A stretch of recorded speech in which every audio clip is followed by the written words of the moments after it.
కాళికాయ నమో నమః. యూట్యూబ్ ప్రేక్షకులందరూ కూడా నమస్కారం అండి. నేను పాలపర్తి గురునాథ శర్మ, జ్యోతిష్యం వాస్తు సిద్ధాంతిని.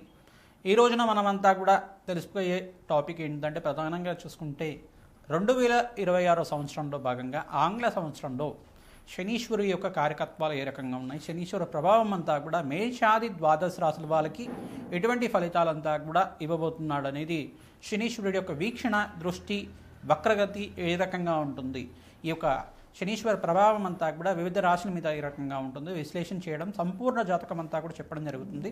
గోచార చక్రవశాత్తు అంతా కూడా సంపూర్ణ విశ్లేషణ అంతా కూడా 2026 ఫలితాలంతా కూడా, ఆంగ్ల సంవత్సర ఫలితాలంతా కూడా జనవరి నుంచి డిసెంబర్ దాకా వివిధ గ్రహాల యొక్క స్థితిగతి ఏ రకంగా ఉంటాయి, ప్రధానంగా చూసుకుంటే శనీశ్వర ఫలితాలంతా కూడా ఈ రకంగా ఉంటాయి అనేది తెలుసుకోవడం జరుగుతుంది.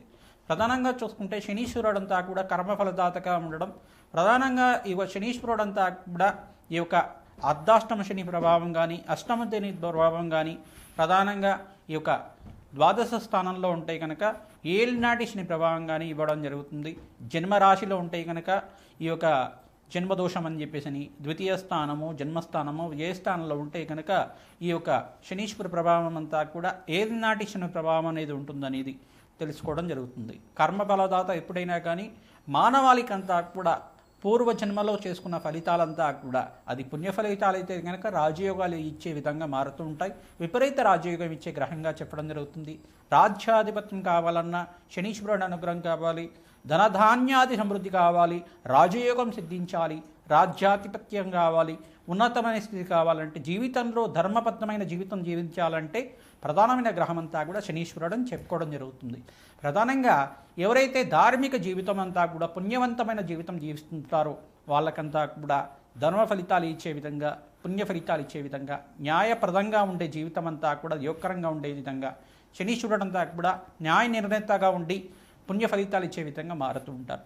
ప్రధానంగా చూసుకుంటే శనీశ్వరుడు అంతా కూడా కర్మ ఫలితాలు, ఎవరైతే కనుక దుష్కర్మలు చేస్తే ఆ ఫలితాన్ని కూడా ఇక్కడే అనుభవించే విధంగా చేస్తారు. ఈ యొక్క పుణ్య కార్యక్రమాలు చేసుకుంటే కనుక, దైవ చింతన, దైవభక్తి ఉంటే కనుక వాళ్ళకి అఖండమైన పుణ్యయోగాన్ని, విపరీత రాజయోగాన్ని, ఆనందమైన జీవితం తీయడానికి, వంశాభివృద్ధికి కారణమవుతారు శనీశ్వరుడు అంతా కూడా. కర్మఫలదాత ఇచ్చే ఫలితం అంతా కూడా అఖండమైన పుణ్య ఫలితాలు ఉంటాయి. ఈ యొక్క శనీశ్వరుడు యొక్క మార్పు అనేది ప్రధానంగా చూసుకుంటే స్థిరంగా ఉంటుంది. ఎక్కువ 2.5 సంవత్సరాల దాకా ఒక రాశి నుంచి ఇంకో రాశికి మారడం జరుగుతుంది. స్థిరత్వంగా మందగమనుడు అని చెప్తారు. ప్రధానంగా చూసుకుంటే నిదానంగా నడిచేవాడు.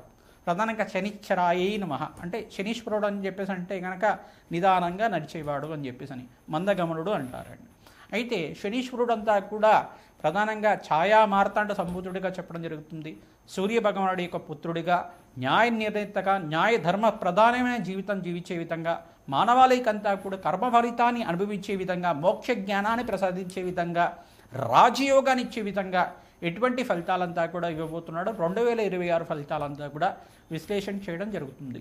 ప్రధానంగా శనీశ్వరుడు ప్రీతికరంగా ప్రతినిత్యం కూడా కాలభైరవ స్వామి దేవాలయంలో అందరూ కూడా ఈ యొక్క అష్టమి, నవమి, ఏకాదశి తిథుల్లో కానీ, దశమి తిథుల్లో కానీ, త్రయోదశి తిథుల్లో కానీ, మాస శివరాత్రి రోజైనా కానీ, అమావాస్య, పౌర్ణమి వేళల్లో కూడా ప్రదోషకాలంలో, ప్రధానంగా ప్రదోషకాలంలో ఎవరైతే కనుక కూష్మాండ దీపాన్ని, తెల్ల గుమ్మడికాయనంతా కూడా ఈ యొక్క గుమ్మడికాయ దీపం అంటారు, దీన్నంతా కూడా కూష్మాండ దీపం అంటారు, ఉప్పు దీపం అని చెప్పేసి అంటారు.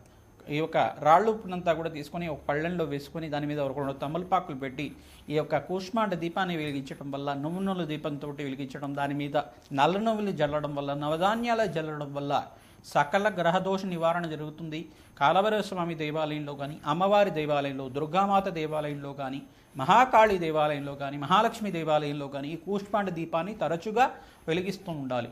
ఎవరైతే కనుక ఈ తిథుల్లో విశేషంగా చేస్తూ ఉంటారంటే మీకంతా కూడా శనీశ్వర గ్రహదోష నివారణ కలుగుతుంది, కర్మదోష నివారణ కలుగుతుంది, తద్వారా వంశాభివృద్ధి కలుగుతుంది. అఖండమైన రాజయోగము, ధన సంపదలంతా కూడా సిద్ధించడానికి, విపరీత రాజయోగం ఇచ్చడానికి అంతా కూడా మీకు జరుగుతుంది. ప్రధానంగా చూసుకుంటే ఈ యొక్క శనీశ్వరుడు అంతా కూడా రాజయోగ కారకుడు.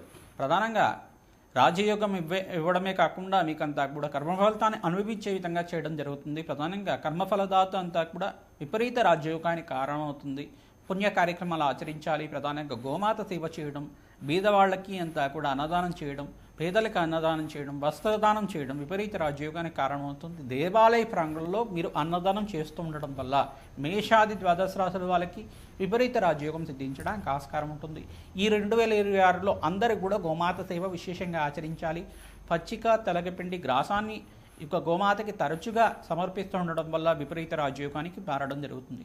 ప్రధానంగా గ్రహస్థితి అంతా కూడా ఏ రకంగా ఉందో చూసుకుందాం. ప్రధానంగా 2026లో ప్రధానంగా చూసుకుంటే డిసెంబర్ నెలలో మాసాంతంలో అంతా కూడా ధనుసు రాశిలో అంతా కూడా చతుర్గ్రహ కూటమి సంభవిస్తుంది. ప్రధానంగా సూర్యుడు, బుధుడు, శుక్రుడు, ఈ యొక్క అంగారకుడు, ఈ యొక్క గ్రహాలన్నీ కూడా ధనుసు రాశిలో సంచారం జరుగుతుంది. జనవరి 1వ తారీఖు నుంచి మళ్ళీ మార్పు అనేది జరుగుతుంది. ప్రధానంగా తర్వాత ఎప్పుడు దాకా అంటే జనవరి 15వ తారీఖు రోజున మకర సంక్రమణం రోజున అంతా కూడా సూర్య భగవానుడు అంతా కూడా మకర రాశిలో సంచారం చేయడం, ఈ యొక్క గ్రహస్థితి అనేది మారుతూ ఉంటుంది. ప్రధానంగా చూసుకుంటే 45 రోజులకు ఒకసారి అంగారకుడు మారడం జరుగుతుంది. నెల రోజులకు వచ్చాడు. ప్రధానంగా ఒక రాశి నుంచి ఇంకో రాశికి నెల రోజులకు ఒకసారి 3 గ్రహాలు మారుతూ ఉంటాయి. ప్రధానంగా బుధుడు, శుక్రుడు, రవి భగవానుడు అంతా కూడా, సూర్య భగవానుడు అంతా కూడా నెల రోజులకు ఒకసారి ఒక రాశి నుంచి ఇంకో రాశికి మారుతూ ఉంటారన్నమాట. 15వ తారీఖు నుంచి మారిన సూర్య భగవానుడు మళ్ళీ 15వ తారీఖు కానీ 18వ తారీఖు కానీ ప్రధానంగా కుంభరాశిలో సంచారం చేయడం. మళ్ళీ ఇక్కడ చూసుకుంటే రవిగ్రహ ఫలితాలంతా కూడా ఈ రకంగా ఉంటాయి. ప్రధానంగా శనీశ్వరుడు అంతా కూడా చూసుకుంటే మీనరాశిలో సంచారం చేస్తున్నారు, స్థిరంగా ఉంటారు. మీనరాశిలో సంచారం చేయడం వల్ల ఎటువంటి ఫలితాలు వస్తాయి అనేది మేషాది ద్వాదశ రాశి వాళ్ళకి చెప్పడం జరుగుతుంది. రాహు ఫలితాలంతా కూడా చూసుకుంటే రాహు గ్రహం అంతా కూడా కుంభరాశిలో సంచారం చేస్తారు. ఏప్రిల్ 14, 15 తారీఖు లోపల వక్రగతి పొందడం జరుగుతుంది. మరి కేతు అంతా కూడా చూసుకుంటే సింహరాశిలో సంచారం చేయడం, ఏప్రిల్ 14, 15 తారీఖులో అంతా కూడా వక్రగతి సంచారం జరుగుతుంది. ఈ యొక్క జూన్ 14వ తారీఖు దాకా అంతా కూడా ఈ యొక్క బృహస్పతి సంచారం అంతా కూడా మిథున రాశిలో సంచారం జరుగుతుంది. మరి కర్కాటక రాశిలో మళ్ళీ అంతా కూడా ప్రవేశం చేయడం, అతిచారం నుంచి తిరోగమనమైన తర్వాత మళ్ళీ యథాస్థానానికి అంతా కూడా రావడం జరుగుతుంది. కర్కాటక రాశిలో ఉచ్చస్థానంలో సంచారం జరుగుతుంది. ప్రధానంగా ఈ యొక్క గ్రహస్థితి అంతా కూడా ఏ రకంగా మానవాళి మీద చూపిస్తుంది, గోచార చక్రవశాత్తు ఆంగ్ల సంవత్సర ఫలితాలంతా కూడా సంపూర్ణ ఫలితాలు విశ్లేషణ చేయడం జరుగుతుంది. అందరూ కూడా మీ యొక్క రాశికి పరిష్కారం ఆచరించుకోండి. లగ్నవశాత్తు ఏ రకంగా ఉన్నాయో చూసుకోవడం జరుగుతుంది. దత్తనాడి ప్రకారంగా మీకు అంతా కూడా జన్మజాతకమే ప్రధానమైన జాతకంగా ఉంటుంది. నాడీ జ్యోతిషం ప్రకారంగా మీకు అంతా కూడా విశ్లేషణ చేసి పరిష్కారం చెప్పడం జరుగుతుంది. కావున మీరంతా కూడా సంప్రదించి మా యొక్క ఫోన్ నెంబర్కి మీ జాతకం అంతా కూడా వాట్సాప్ చేస్తే కనుక మీకు అపాయింట్మెంట్ ఇవ్వడం జరుగుతుంది. జన్మజాతకాన్ని అంతా కూడా విశ్లేషణ చేసి తగు పరిష్కారం అంతా కూడా యజ్ఞ యాగాది కర్తలు చేసి జప హోమాది కార్యక్రమాలు తర్పణాలంతా కూడా చేసి మీకు పరిష్కారం చెప్పడం జరుగుతుంది. సకల గ్రహదోష నివారణ జరిగితే కనుక మీకంతా కూడా ధనయోగాలు సిద్ధిస్తాయి. ఆకస్మిక ధనలాభం సిద్ధించడానికి ఆస్కారం ఉంటుంది. ప్రధానంగా అప్పుల బాధల నుంచి బయటపడడానికి ఆస్కారం ఉంటుంది. అపముచ్చు దోష నివారణ అవుతుంది. అఖండమైన ఆనంద జీవితం జీవించడానికి ఆస్కారం ఉంటుంది. ఈ యొక్క గ్రహాలంతా కూడా మీరు చేసుకున్న అంటే మానవాళి చేసుకున్న కర్మ ఫలితాన్ని అనుభవించే విధంగా చేయడం, రాజయోగాన్ని ఇచ్చే విధంగా చేయడం, భగవంతుడి యొక్క చింతన ఉండాలి. ప్రతి వాళ్ళకి కూడా భగవంతుడి యొక్క సేవ చేయాలి. ప్రతినిత్యం కూడా పుణ్య కార్యక్రమాలు ఆచరించాలి. దేవాలయ దర్శనం అంతా కూడా చేయడం, పుణ్యక్షేత్రాల దర్శనాలు చేయడం, యాత్రలు చేయడం వల్ల విపరీత రాజయోగం సిద్ధిస్తుంది. అఖండమైన పుణ్యయోగం సిద్ధిస్తుంది. ప్రధానంగా శ్రీమాత్రే నమః. మకర రాశి జాతకులకి 2026 ఫలితాల్లో భాగంగా ఆంగ్ల సంవత్సర ఫలితాలు జనవరి నుంచి డిసెంబర్ దాకా ఏ రకంగా ఉండబోతున్నాయి, విశేషంగా శనీశ్వర ఫలితాలు, బృహస్పతి ఫలితాలంతా కూడా ఈ రకంగా ఉండబోతున్నాయి తెలుసుకోవడం జరుగుతుంది. రాష్ట్రాధిపతి అయిన శనీశ్వరుడు అంతా కూడా తృతీయ స్థానంలో మీనరాశిలో సంచారం చేయడం మంచి యోగకరంగా మారబోతున్నారు. ప్రధానంగా మీకు ఏలినాటి శని ప్రభావం అంతా కూడా వెళ్ళిపోయింది. మంచి రాజయోగ కారణమవుతుంది. విపరీత రాజయోగం సిద్ధించడానికి ఆస్కారం ఉంటుంది. సప్తమ స్థానంలో బృహస్పతి సంచారం అంతా కూడా జూన్ 14వ తారీఖు తర్వాత కర్కటక రాశిలో ప్రవేశం చేస్తారు. బృహస్పతి అంతా కూడా అంటే ఇక్కడ అతిచారం నుంచి మళ్ళీ తిరోగమనమయ్యి మళ్ళీ ఏదో స్థానానికి ఇక్కడ వచ్చేసి సప్తమ స్థానంలో ఉచ్చస్థానంలో సంచారం జరుగుతుంది. ఎప్పుడైతే కనుక ధనయోగ కారకుడైన బృహస్పతి యోగకరంగా మారతారో మీకంతా కూడా ధనయోగ కారకుడు అవుతాడు. అనంతమైన పుణ్యప్రాప్తి కలుగుతుంది. సంతాన యోగం సిద్ధిస్తుంది. సంతానానికి పేరు ప్రఖ్యాతాలు గణిస్తూ ఉంటాయి. ప్రధానంగా మీకంతా కూడా బృహస్పతి అనుగ్రహం వల్ల శీఘ్ర కళ్యాణ యోగం సిద్ధించడానికి, వివాహాది శుభకార్యాలు గృహంలో కలగడానికి, మంగళ వాద్యాలు మోగడానికి ఆస్కారం ఉంటుంది. వంశాభివృద్ధి కలగడానికి ఆస్కారం ఉంటుంది. ధనయోగాలు కూడా సిద్ధిస్తుంటాయి. గృహంలో ఆనందమైన జీవితం జీవించడానికి ఆస్కారం ఉంటుంది. బంధుమిత్రుల యొక్క సహాయ సహకారాలు లభిస్తూ ఉంటాయి. పెద్దల యొక్క సలహా మేరకి నూతన వ్యాపారాలు మొదలుపెట్టుకుంటే కనుక మంచి ఫలితాలు పొందడానికి ఆస్కారం ఉంటుంది. ప్రధానంగా వ్యాపారంలో మార్పులంతా కూడా జూన్ 14 తారీఖు నుంచి నవంబర్ దాకా మంచి ఫలితాలు పొందడానికి, ద్వితీయార్థంలో లాభాలు గణించడానికి ఆస్కారం ఉంటుంది. రవి భగవానుడు ఎక్కడైతే కనుక మేషరాశిలో సంచారం జరుగుతూ ఉంటుందో 2026లో విశేషంగా మే 14 తర్వాత, అంటే మే 15 తర్వాత ప్రధానంగా చూసుకుంటే బృహస్పతి అనుగ్రహం వల్ల మీకు లాభాలు గణించడానికి ఆస్కారం ఉంటుంది. రవి భగవానుడు అనుగ్రహం వల్ల మీకు అంతా కూడా ధనయోగం సిద్ధించడానికి ఆస్కారం ఉంటుంది. గవర్నమెంట్ కాంట్రాక్ట్ సిద్ధించడానికి కానీ, ధనయోగం కోసం ప్రయత్నం చేసుకుంటే విశేషమైన ధనయోగం, శ్రమతో కూడిన సంపాదన పెరగడానికి ఆస్కారం ఉంటుంది. ప్రథమార్థంలో కన్నా ద్వితీయార్థంలో మీకు అంతా కూడా జూన్ 14 తారీఖు నుంచి నవంబర్ 18 తారీఖు దాకా విశేషమైన గ్రహస్థితి అంతా కూడా మెరుగ్గా ఉంటుంది. కావున ధనయోగాలు సిద్ధించడానికి ఆస్కారం ఉంటుంది. నూతన వ్యాపారంలో పెట్టుబడి పెట్టుకోవడానికి ఆస్కారం ఉంటుంది. విద్యార్థులంతా కూడా ఎవరైతే విదేశీయాన యోగం కోసం ప్రయత్నం చేసుకుంటారో ఈ యొక్క జూన్ 14 తారీఖు నుంచి నవంబర్ దాకా ప్రయత్నం చేయండి. 2026లో మంచి అవకాశం సిద్ధించడానికి ఆస్కారం ఉంటుంది. సంఘంలో గౌరవం పెరగడానికి ఆస్కారం ఉంటుంది. వివిధ వ్యాపార రంగంలో వాళ్ళు, ఐటీ రంగంలో వాళ్ళు కానీ, హోటల్ బిజినెస్ చేసుకునే వాళ్ళు కానీ, టెక్స్టైల్ రంగంలో క్లాత్ బిజినెస్ చేసుకునే వాళ్ళని కానీ వ్యాపారంలో మార్పులు గడవడానికి ఆస్కారం ఉంటుంది.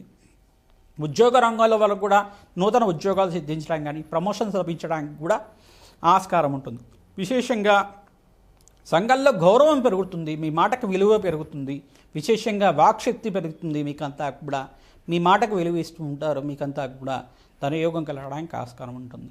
ఇక్కడ శనీశ్వరుడు కోసం మీరంతా కూడా శనీశ్వరుడికి, శుక్రుడికి, రాహుకి, బృహస్పతికి మరియు చంద్ర భగవానుడికి జప హోమాది కార్యక్రమాలు ఆచరించాలి. నవగ్రహ శాంతి హోమాది కార్యక్రమాలు తరచుగా మీరు చేసుకుంటూ ఉంటే నవగ్రహాలకు ప్రదక్షిణాలు ఆచరించడం, నవగ్రహాలకు అభిషేకము, శివాభిషేకం అంతా కూడా చేసుకోవడం, చెరుకు రసంతో, ద్రాక్ష రసంతో అభిషేకం చేయించడం వల్ల విశేషమైన ధనయోగాలు సిద్ధిస్తాయి.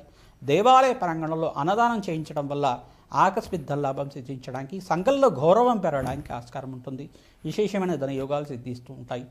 ఈ యొక్క ప్రథమార్థంలో మీకు అంతా కూడా శ్రమతో కూడిన సంపాదన పెరుగుతుంది. ద్వితీయార్థంలో జూన్ 14 తారీఖు నుంచి నవంబర్ దాకా బృహస్పతి అనుగ్రహం వల్ల, ఉచ్చస్థానంలో సంచారం వల్ల విశేషమైన ధనయోగాలు సిద్ధించడానికి, వివిధ వ్యాపార రంగాల్లో వాళ్ళకి మంచి అవకాశాలు సిద్ధించడానికి, విదేశంలో వ్యాపారాల్లో అభివృద్ధి కలగడానికి ఆస్కారం ఉంటుంది.